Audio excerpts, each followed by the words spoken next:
To set the Egyptian Book of the Dead in its wider context, we need to remember that the civilization of ancient Egypt, the Egypt of the pharaohs, endured for well over 3,000 years before it came to an end with its annexation by Rome in around 30 BC.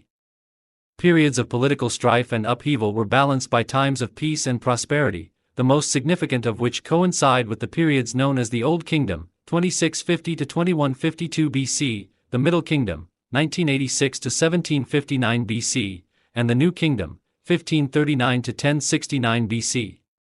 It was during the New Kingdom that the Book of the Dead as we now know it emerged, but the ideas and beliefs expressed in it had gradually evolved over the preceding 2,000 years or longer, shaped by a combination of the Egyptians' experience of everyday life, the landscape in which they lived, and historical events. The annual flooding of the Nile, on which the fertility of the land bordering the great river depended, and the orbital movement of the sun, moon, and stars, led to the belief that life followed a recurring, cyclical pattern.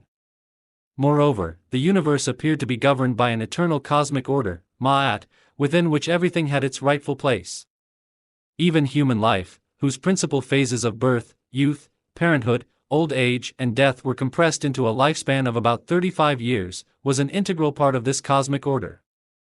Like other ancient civilizations, the Egyptians expressed their beliefs through myths in which the exploits of the gods personified both visible phenomena and the invisible forces that drove the cyclical patterns governing the universe.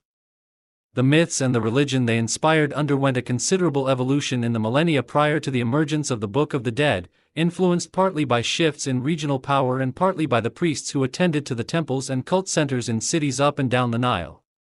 However, two elements remained constant: the prominence of the various gods associated with the sun, e.g. Ra, Horus, and Aten, and the central role of the king or pharaoh. The latter made offerings to the gods on behalf of his subjects, and the gods reciprocated by giving life to the pharaoh and his people. According to the Book of the Dead, a similar reciprocal arrangement was believed to sustain the life of the deceased after his or her entombment. Of the many myths left behind by the ancient Egyptians, there is one that is particularly relevant for the Book of the Dead: the myth of Osiris.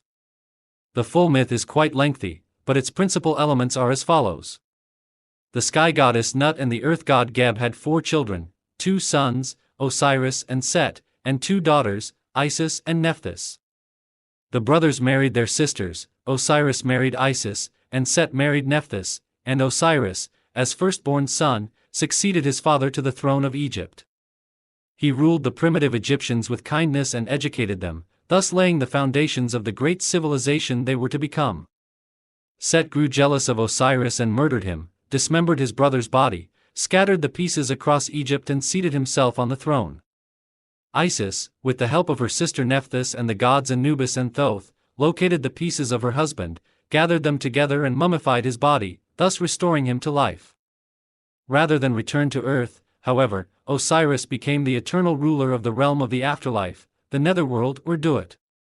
Meanwhile Horus, the son of Osiris and Isis, avenged his father by defeating Set and becoming king in his father's place. From then on, the living pharaoh of Egypt embodied the spirit of Horus, while his deceased father became a new Osiris.